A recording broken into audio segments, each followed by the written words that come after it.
como algunas tortugas, los lagartos y los cocodrilos, tienen las patas terminadas en garras. Por último, las tortugas de vida marina tienen sus extremidades convertidas en aletas. La mayoría de los reptiles, lo mismo que las aves, se reproducen poniendo huevos. Tanto los terrestres como los acuáticos siempre ponen sus huevos en tierra firme, en agujeros que ellos mismos hacen en el suelo o en la arena.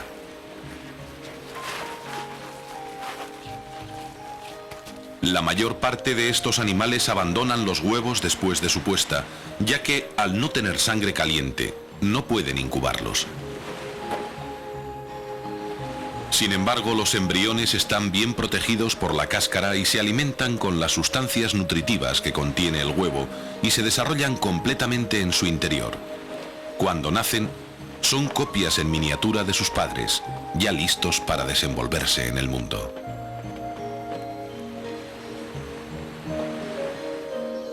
Hay reptiles vegetarianos como muchos lagartos, iguanas o algunas tortugas, y también hay reptiles carnívoros.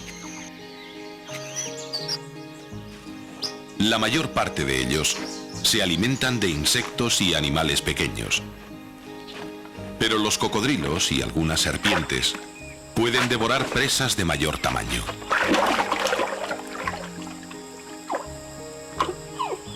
La capacidad sensitiva de los reptiles varía mucho según las especies. Los cocodrilos tienen un buen oído. Su olfato parece bastante desarrollado y tienen muy buena vista. Sus pupilas tienen forma de ranura, propia de los animales nocturnos. Sin embargo, no pueden distinguir los colores. Las tortugas tienen buena vista y distinguen los colores. También tienen buen olfato, pero su oído es limitado. Como muchos reptiles, oyen mejor las notas bajas. Los lagartos y lagartijas son los reptiles que más han agudizado su visión. En cambio, en general, su oído es muy limitado y el olfato varía de una especie a otra. Las serpientes tienen en el paladar un órgano constituido por dos pequeñas cavidades y que usan con la lengua. Este órgano está recubierto por células sensoriales que colaboran con el olfato y permite a muchas serpientes seguir el rastro de sus presas. Su visión no es tan buena como la de los lagartos y son prácticamente sordas. Sin embargo, algunas serpientes de cascabel tienen órganos sensibles al calor, con los que captan incluso en la oscuridad la radiación infrarroja que desprenden sus presas de sangre caliente.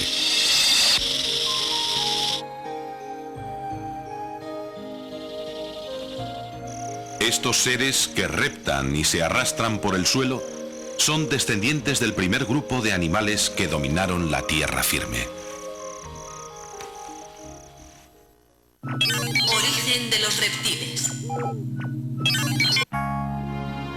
Los primeros reptiles aparecieron hace unos 320 millones de años. Descendían de los anfibios, pero no necesitaban poner sus huevos en el agua, ya que estos estaban protegidos por una cáscara.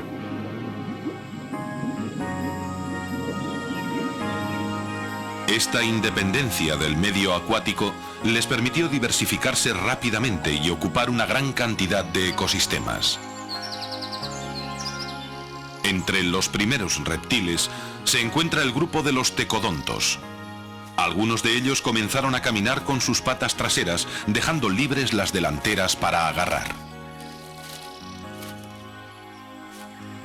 En la era secundaria, los reptiles se diversificaron de una forma extraordinaria. Los famosos dinosaurios eran terrestres, pero otras especies de reptiles dominaron las aguas y el aire. En aquella época también aparecieron las primeras especies de reptiles que existen en la actualidad.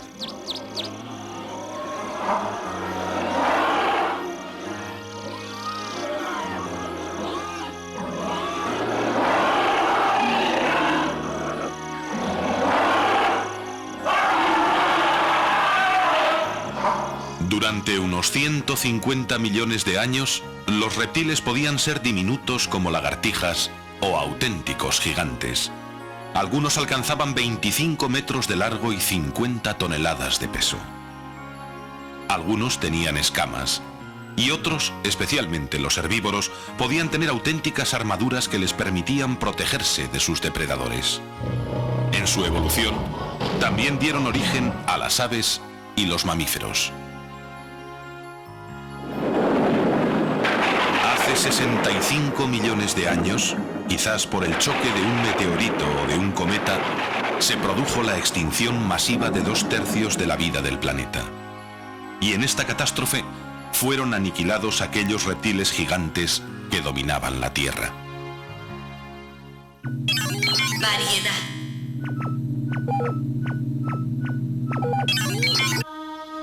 Actualmente existen más de 6.000 especies de reptiles. Se encuentran divididos en 4 órdenes principales: quelonios, tuátaras, cocodrilos y escamosos. Los quelonios o tortugas son un grupo muy primitivo. Tienen un caparazón con el que cubren la mayor parte de su cuerpo y poseen un pico en lugar de dientes. Hay 250 especies. Algunas son terrestres y otras anfibias, incluso marinas. En Nueva Zelanda habita la tuátara, una especie de lagarto único representante de un grupo de reptiles que ya existía hace 200 millones de años.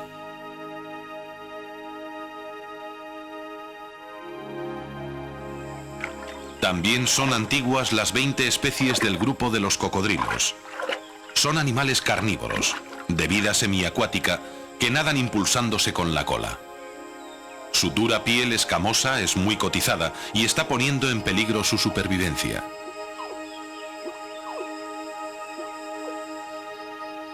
El grupo más numeroso es el de los escamosos, que incluye serpientes y lagartos. Son los reptiles más recientes evolutivamente. Los lagartos están muy extendidos por todo el planeta con unas 3.000 especies. El gigante de los lagartos es el varano o dragón de Komodo de Indonesia, que llega a medir hasta 3 metros de longitud. Actualmente vive confinado en 4 islas al este de Java y tiene amenazada su supervivencia.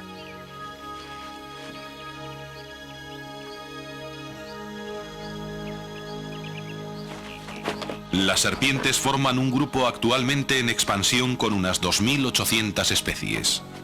Al no tener patas, la mayoría de ellas se desplazan ondulando el cuerpo lateralmente. Todas las serpientes son carnívoras y se tragan enteras a sus presas, dilatando la boca por medio de unos ligamentos flexibles de sus maxilares. Los reptiles actuales nos recuerdan que son los últimos supervivientes de un linaje que dominó la Tierra durante 250 millones de años.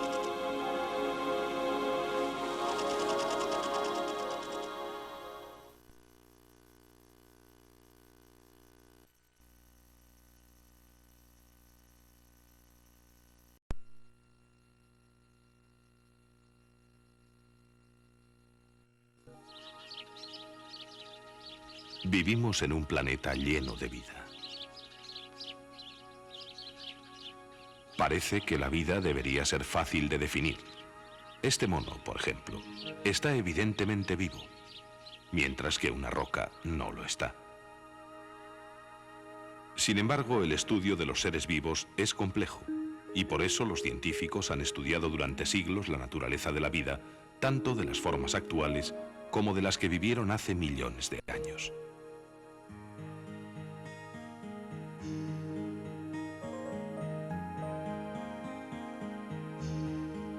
El estudio de las formas de vida de las Islas Galápagos influyó mucho en las ideas de Charles Darwin, que fueron fundamentales para que los científicos pensaran que la vida podía haber surgido por un proceso evolutivo.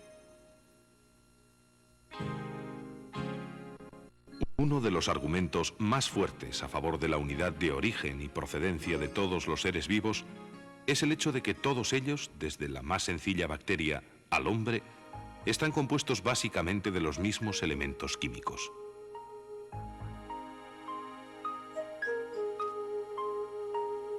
Todos los seres vivos están compuestos de elementos como carbono, hidrógeno, oxígeno, nitrógeno y también fósforo y azufre.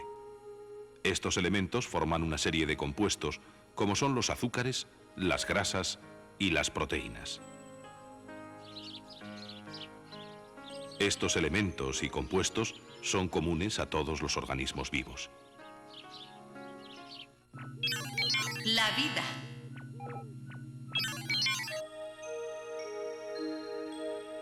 Para entender cómo apareció la vida en un planeta que ahora tiene 3.000 quintillones de seres vivientes, esto es, un 3 seguido de 33 ceros, primero hay que entender qué es la vida.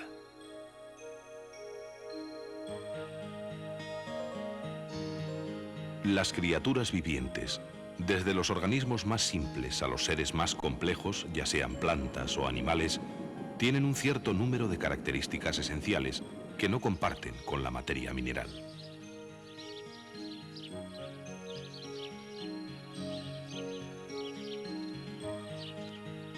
Todos los seres vivos tienen un determinado grado de movilidad.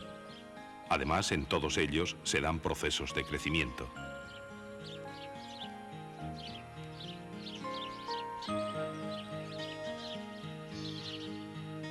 Y todos tienen capacidad de captar energía del ambiente para su uso propio. De todas formas, se considera que la principal característica de todos los organismos vivientes es su capacidad de producir copias de sí mismos, es decir, de reproducirse. Además, tienen capacidad de adaptarse al medio ambiente. Mediante una serie de mutaciones en su material genético que se van produciendo a lo largo de milenios, se mejora la capacidad de supervivencia en el medio en que se encuentran.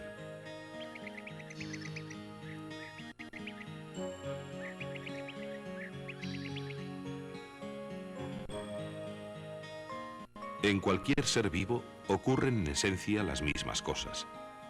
El material genético que se encuentra en el ácido nucleico ordena la fabricación de proteínas, que son indispensables para realizar todas las funciones vitales. El ADN es un ácido nucleico capaz de duplicarse a sí mismo para dejar una copia exacta a sus descendientes. Todas las moléculas de ADN de todos los organismos vivos funcionan de la misma manera. Este funcionamiento empezó a darse hace miles de millones de años, cuando la primera molécula de ácido nucleico se duplicó a sí misma.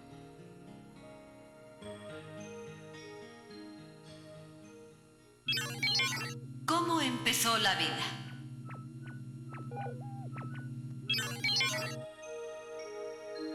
La Tierra se formó hace unos 4.500 millones de años junto con el resto de los planetas del Sistema Solar. Probablemente era una masa incandescente que se fue enfriando poco a poco.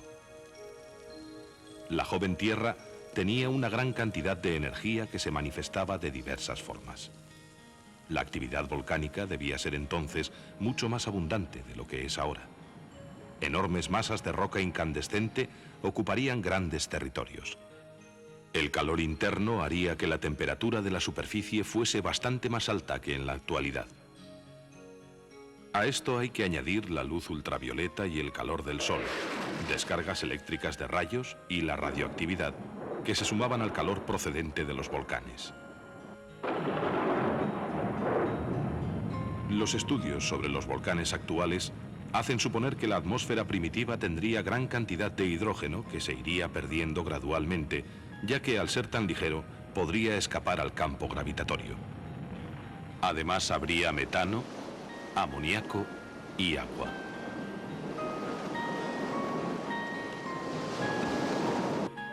En 1924, el científico soviético Alexander Oparin lanzó la teoría de que la vida se podía haber formado a partir de esos componentes primitivos de la atmósfera sometidos a tremendas descargas eléctricas.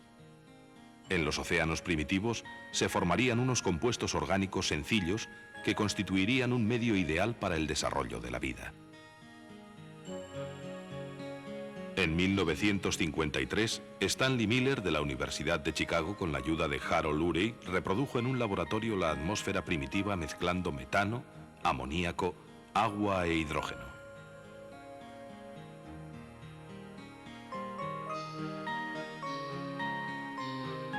Sometió esta mezcla a una descarga eléctrica durante una semana y posteriormente comprobó que se habían formado numerosas moléculas características de los seres vivos.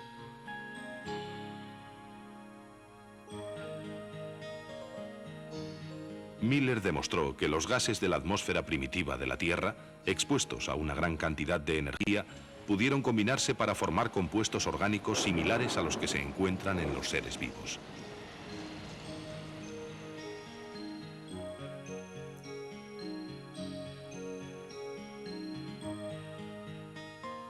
Siguiendo la teoría de Oparin, los nuevos compuestos orgánicos se pudieron mezclar para formar cadenas químicas. Con el tiempo, algunos de estos productos químicos en forma de cadena se asemejarían a las proteínas actuales.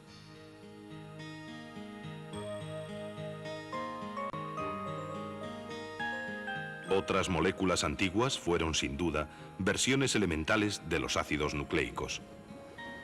Durante millones de años, tales sustancias químicas se formaron y se destruyeron bajo las violentas radiaciones solares. Pero a medida que pasó el tiempo, alguna de estas moléculas debió alcanzar un grado tan alto de organización que le permitió duplicar el proceso de fotosíntesis. Las células primitivas utilizarían la energía solar para transformar anhídrido carbónico, agua y sales minerales en alimento y liberar oxígeno al medio. Así, aparecieron los primeros vegetales, los llamados productores primarios, hace unos 2000 millones de años. El oxígeno resultante de la fotosíntesis se liberaba a la atmósfera y empezó por oxidar las rocas de la superficie del planeta. Después se fue acumulando en la atmósfera hasta que se acabó formando la capa de ozono, que absorbe la mayor parte de las radiaciones ultravioletas del Sol. Gracias a esta protección, la vida evolucionó hacia formas más complicadas, capaces de utilizar el agua y los minerales del suelo.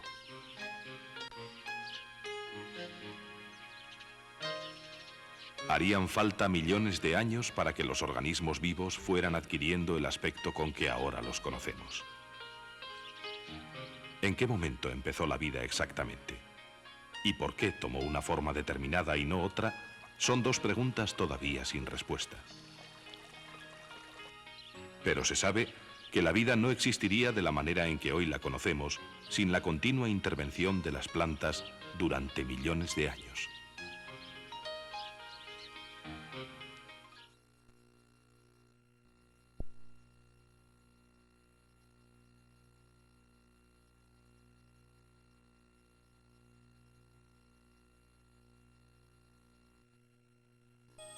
Las células son las unidades básicas de las que están compuestos la mayor parte de los seres vivos.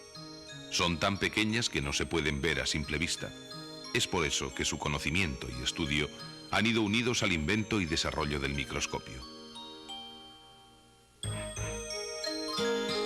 La aparición del mismo permitió el estudio de las primeras células. Desde hace algunas décadas se dispone de potentes microscopios electrónicos que permiten gran número de aumentos y una observación detallada del mundo de los microorganismos.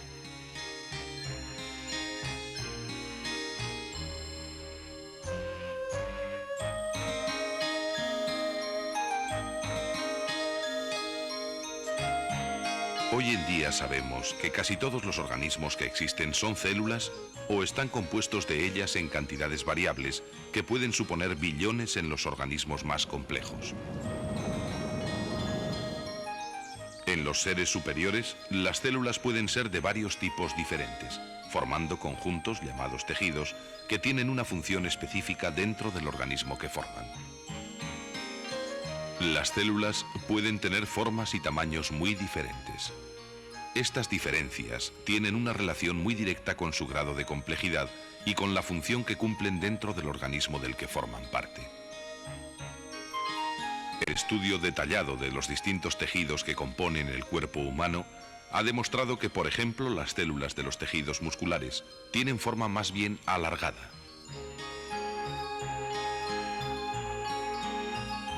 Las células de la superficie de la piel son más aplanadas. En cambio, las células nerviosas, llamadas neuronas, presentan una forma más o menos estrellada y pueden tener grandes prolongaciones. Sin embargo, todas las células contienen los mismos elementos y procesos. Funcionamiento celular. Todas las células tienen cromosomas formando cadenas de ADN dispuestas de una forma determinada. Los virus, que no se consideran células, no tienen cromosomas, sino una simple cadena de ARN o ADN. Las bacterias no tienen núcleo definido y por eso se llaman células procarióticas. Sus cromosomas están repartidos por el citoplasma sin orden aparente. Pero las células que forman los tejidos de plantas y animales son eucarióticas, es decir, tienen un núcleo bien definido en cuyo interior se encuentran los cromosomas. Todas estas células, que son a las que nos vamos a referir, constituyen la mayoría de los seres vivos y están formadas por tres elementos básicos: núcleo, citoplasma y membrana. El núcleo de estas células tiene una forma más o menos esférica y se encuentra situado aproximadamente en el centro. Los cromosomas que hay en su interior contienen la información genética y son los encargados de controlar el funcionamiento de todos los procesos celulares. Alrededor del núcleo está el citoplasma, una especie de líquido viscoso en el cual flotan una serie de orgánulos que cumplen funciones determinadas dentro de la célula. En la parte más externa hay una fina membrana por donde entran las sustancias que sirven de alimento a la célula y salen las sustancias de desecho. Las plantas necesitan células más rígidas. Por eso, además de la membrana, hay una pared celular que está formada principalmente de celulosa.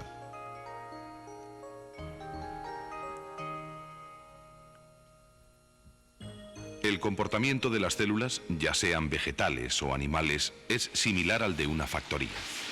En el núcleo de la célula hay una especie de ordenador que controla toda la actividad celular, desde la asimilación del alimento hasta la reparación de la membrana.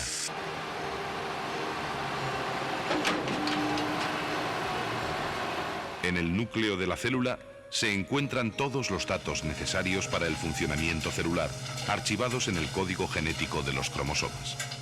Desde aquí se coordinan y controlan todas las funciones celulares. Como en una factoría, la célula recibe materias primas continuamente a través de la membrana, donde se controla todo lo que entra y sale de la célula. Dependiendo del tipo de nutrición que tenga, la célula necesitará determinado tipo de sustancias. Las células vegetales realizan la fotosíntesis y no necesitan compuestos orgánicos para su nutrición. En cambio, las células de los animales no pueden sintetizar los compuestos orgánicos y han de tomarlos en su alimentación. Una vez ingeridas, estas sustancias se transforman en otras más complejas como son las proteínas. Las proteínas se fabrican en el retículo endoplasmático con la importante colaboración de unos minúsculos orgánulos llamados ribosomas. Las proteínas son imprescindibles para el correcto funcionamiento de todas las células.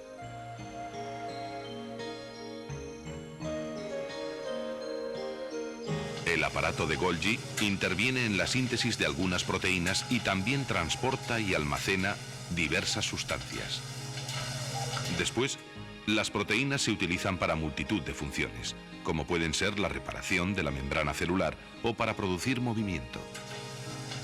La fábrica celular tiene muchos más departamentos que se encargan de clasificar, eliminar, construir o regular el funcionamiento perfecto de toda la unidad. Por ejemplo, los lisosomas realizan funciones digestivas descomponiendo las moléculas más grandes.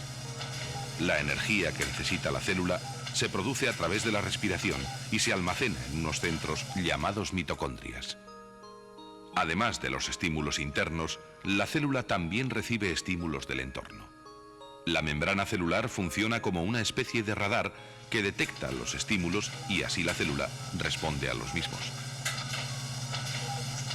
Los organismos unicelulares pueden ser sensibles a estímulos térmicos, químicos, físicos, eléctricos o incluso gravitatorios.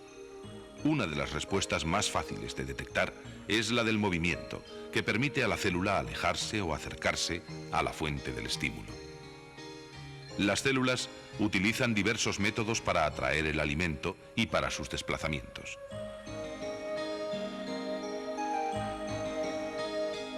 Muchas células tienen una especie de pelillos de distinto tamaño que utilizan para el movimiento y captura del alimento que hay a su alrededor. Pero existen otras formas de movimiento como la contracción o la emisión de pseudópodos que utilizan las amebas y algunas de las células que componen la sangre.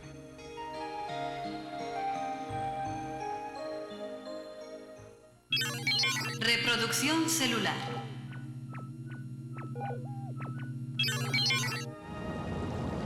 La reproducción es uno de los procesos más importantes de todos los seres vivos.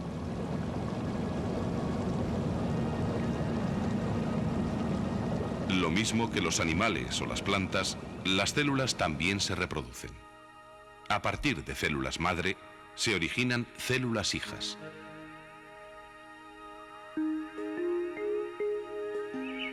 En la reproducción, la célula madre transmite a las hijas la información genética necesaria para su funcionamiento. Dicha información está en el ADN del núcleo.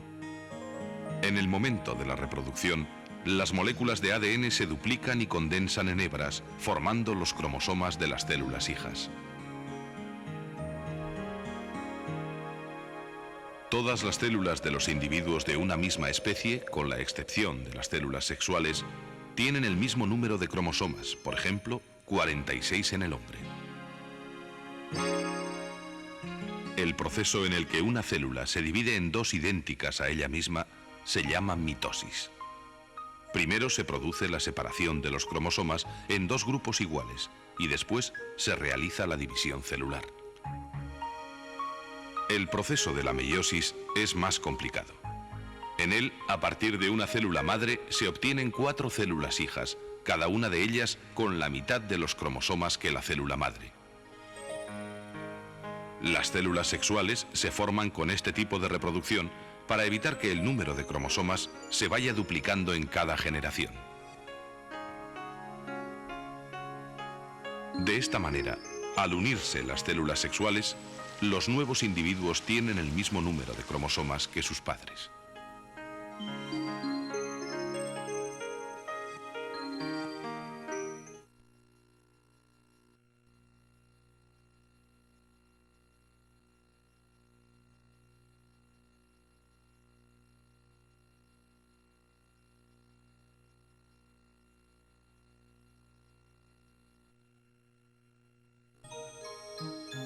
¿Por qué tenemos diferentes colores de piel, de cabello o de ojos?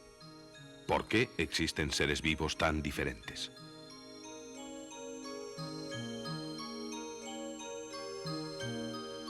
El responsable último de toda esta variedad es el ADN, o ácido desoxirribonucleico, una molécula que se encuentra en el núcleo de todas las células. Contiene la información para la síntesis de las proteínas y es el transmisor de la herencia genética.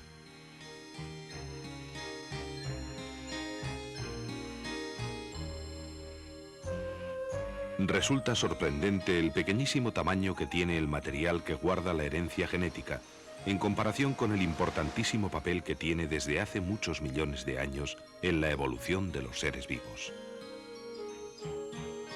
El concepto de ADN es relativamente nuevo y solo de una manera lenta y progresiva han conseguido los científicos resolver el enigma de la evolución. Historia.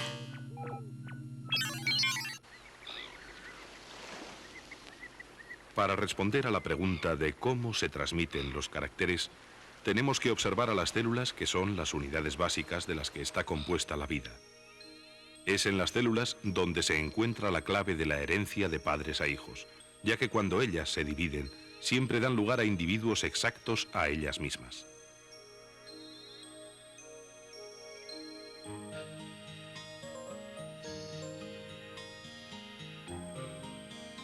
El primer hombre que estudió la forma en que se heredan los caracteres biológicos fue el monje austríaco Gregor Mendel, que utilizó plantas de guisante como material de su investigación. Tras muchos experimentos, Mendel llegó a la conclusión de que los caracteres, el color en este caso, se transmiten por separado en diminutas unidades físicas llamadas genes.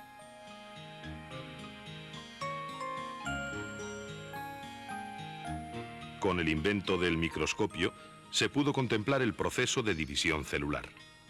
El núcleo se condensa en hebras, que son los cromosomas, que se dividen en dos grupos y se separan.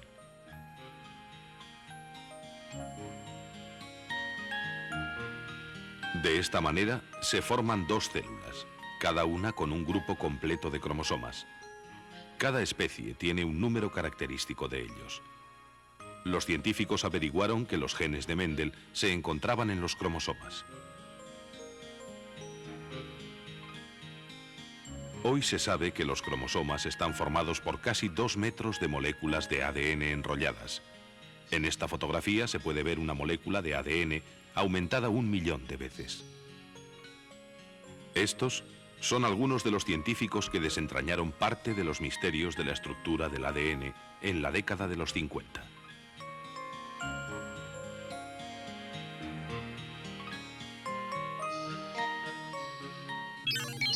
Estructura y localización.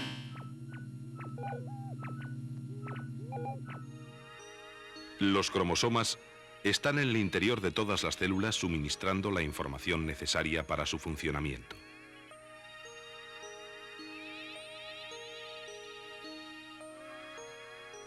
Los cromosomas están compuestos de cadenas de ADN. El ADN, a su vez, está compuesto de unas subunidades llamadas nucleótidos. Cada nucleótido está formado por un fosfato, un azúcar y una base. Solo hay 4 tipos de bases: citosina, timina, guanina y adenina. Los fosfatos y el azúcar forman el espinazo de la cadena. Pero el ADN tiene estructura de doble hélice, así que hay 2 espinazos que están unidos por las bases, que se unen entre ellas siempre de una manera determinada.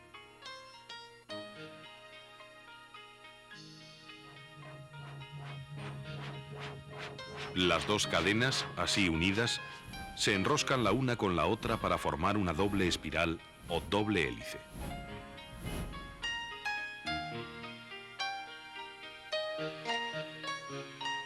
Estas enormes moléculas con una estructura tan complicada cumplen quizás las funciones más importantes de la actividad celular. Funciones del ADN.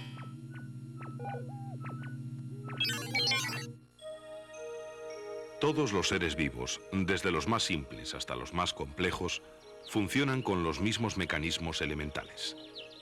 Los tejidos de los animales superiores, por ejemplo, aunque sean muy diferentes entre sí, están constituidos por células. Todas las células tienen en su núcleo unos cromosomas, como los que ahora vemos teñidos de rojo.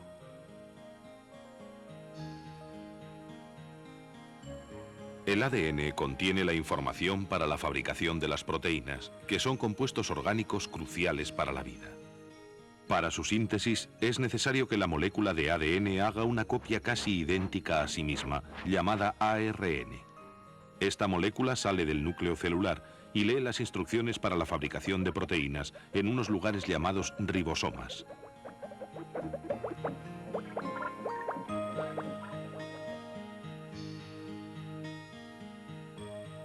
Para hacernos una idea de la enorme importancia que tienen las proteínas, diremos que para que los seres vivos se mantengan con vida, es necesario que se produzcan constantemente miles de reacciones químicas bajo un estricto control. Estas reacciones se producen por la acción de unas proteínas llamadas enzimas. la piel, las uñas, el pelo, la hemoglobina de la sangre, los tendones y hasta el armazón orgánico de los huesos están formados por proteínas. La otra gran función del ADN es la de transmitir de padres a hijos la información genética duplicándose a sí mismo.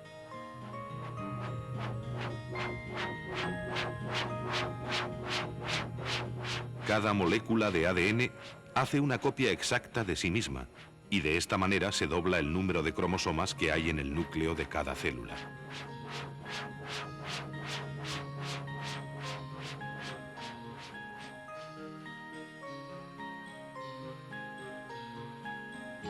Cuando se han duplicado los cromosomas, se produce la división celular y las nuevas células tienen ya las instrucciones necesarias para su funcionamiento y para transmitir los caracteres de generación en generación.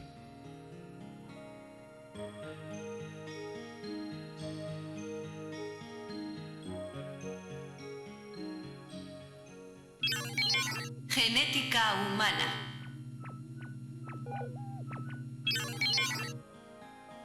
En la reproducción humana, cada individuo recibe un número completo de 46 cromosomas, 23 del óvulo femenino y 23 del espermatozoide masculino. De los cromosomas que tenemos, hay 2 que contienen la información relativa al sexo del individuo. Estos cromosomas son XX en las mujeres y XY en los hombres.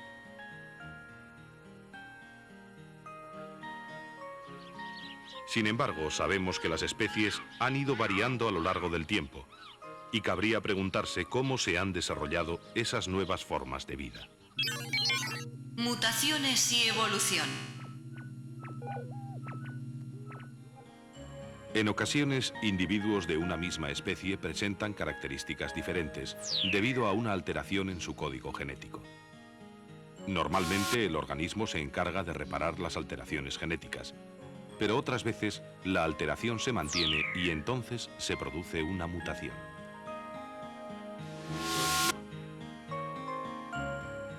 La mayoría de las mutaciones producen anormalidades que disminuyen las posibilidades de que el organismo sobreviva.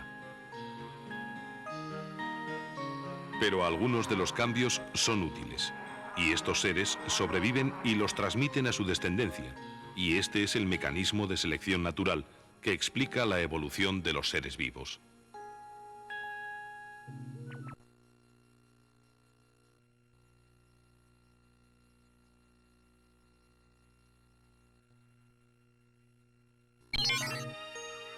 ...1914... Las naciones más poderosas de la Tierra se enzarzan en la mayor guerra que había conocido la historia. La Primera Guerra Mundial. Saldo: 6 millones de combatientes muertos. 1918.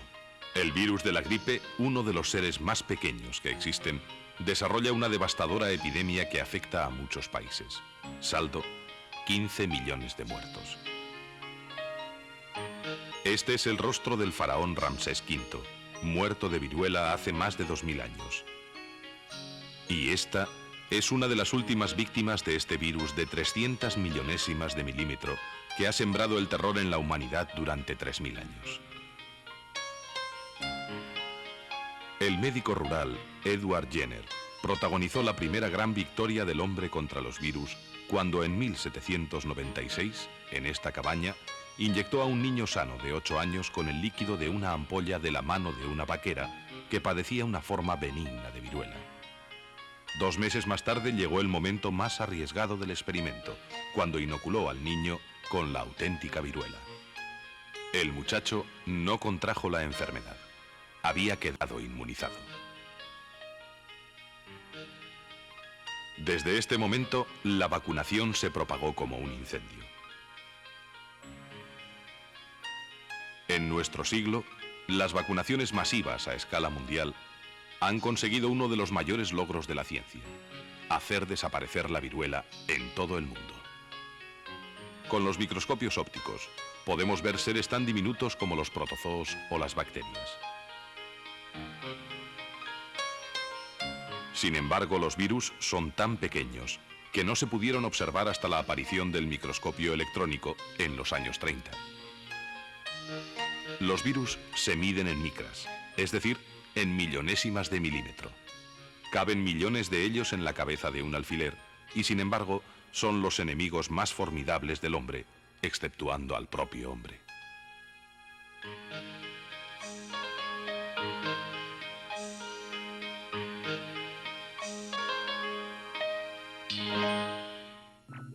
Características de los virus. Los virus no tienen órganos sexuales y no pueden reproducirse ni moverse por sí mismos. Tampoco tienen otras funciones propias de los seres vivos. Por eso hay científicos que dudan al clasificarlos como seres vivos. Un virus es una nucleoproteína, es decir, una pequeñísima partícula de ácido nucleico envuelta en una coraza de proteína. Para poder reproducirse, los virus necesitan utilizar a otros seres vivos, como células animales, vegetales o bacterias. Por lo tanto, son necesariamente parásitos.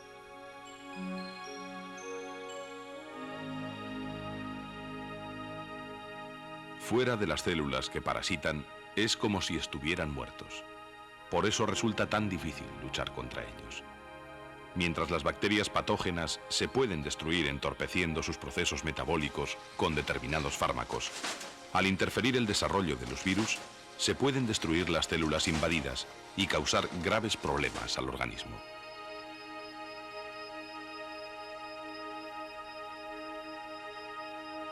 Los virus están compuestos de ácidos nucleicos, ADN o bien ARN, rodeados por una cubierta externa de proteínas y pueden adoptar diversas formas. Este es el virus de la poliomielitis.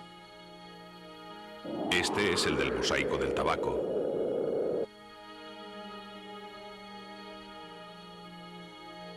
Y este renacuajo es un virus especializado en atacar a las bacterias.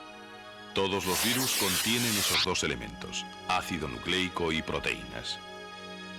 Actualmente, se considera a los virus como fragmentos de ácido nucleico que se habrían independizado de sus células, pero las parasitan para su reproducción.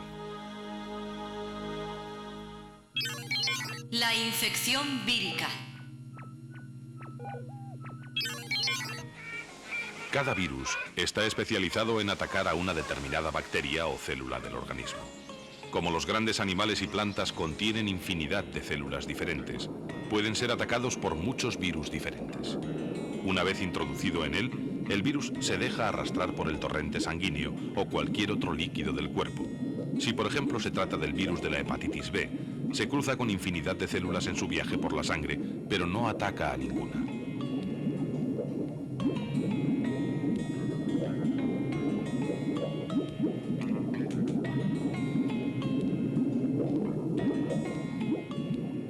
Una vez en el hígado, ataca a las células hepáticas. Primero se fija fuertemente a la membrana celular. Después, introduce su ácido nucleico en la célula.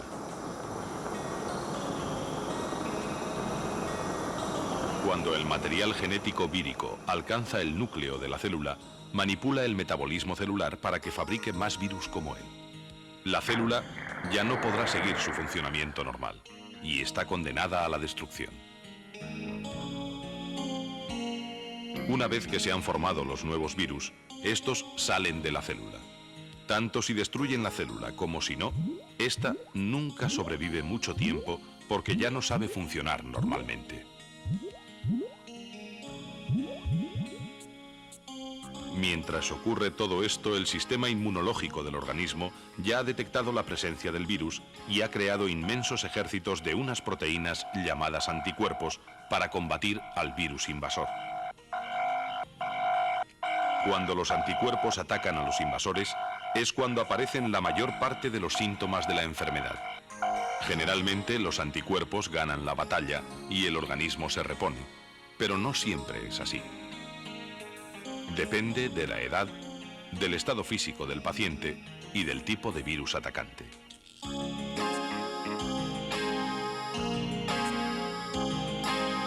Algunos virus, como el causante del SIDA, son especialmente dañinos porque atacan precisamente a las células del organismo encargadas de defendernos.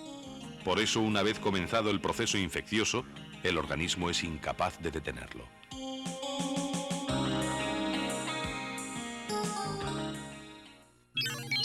Enfermedades víricas. Generalmente, cuando sobrevivimos a un virus, este no podrá enfermarnos de nuevo, porque el organismo ya dispone de muchos anticuerpos de la primera infección, que lo aniquilarán rápidamente.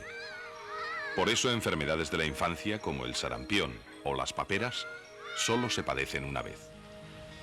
La gripe y el catarro común son enfermedades víricas que sufrimos casi todos los años. Esto se debe a que siempre es un virus ligeramente diferente el que ataca en cada ocasión. En 1885, Louis Pasteur consiguió un avance decisivo en la lucha contra los virus, al descubrir la vacuna contra la rabia. Una terrible enfermedad que produce en el mundo una muerte cada 10 minutos. El hombre suele contagiarse generalmente por la mordedura de los animales infectados. Si no se vacuna a tiempo, la víctima morirá irremediablemente en poco tiempo. La gran mortalidad de la poliomielitis, el hecho de que atacara sobre todo a los niños y el interés que mostró una de sus víctimas, el presidente Roosevelt, hizo de su vacuna una de las victorias más celebradas por la humanidad. Aunque actualmente disponemos de vacunas para gran parte de las enfermedades víricas, los virus siguen siendo un enemigo temible. El SIDA, o síndrome de inmunodeficiencia adquirida, es una de las enfermedades víricas modernas que más alarma está produciendo en el mundo. Lo que hace tan grave esta enfermedad es que el virus que la causa está especializado en destruir las células encargadas de defendernos.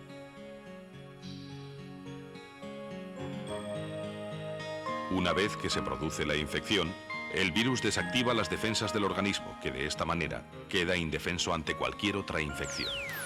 Una vez dentro del organismo, este virus puede tardar años en manifestarse de forma activa.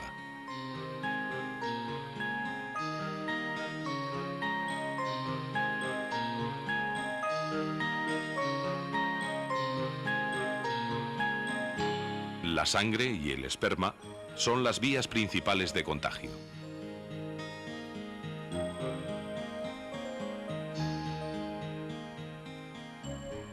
El uso de jeringas desechables y de preservativos, así como el control riguroso de la sangre de los donantes, son los métodos más efectivos de prevención de esta grave enfermedad.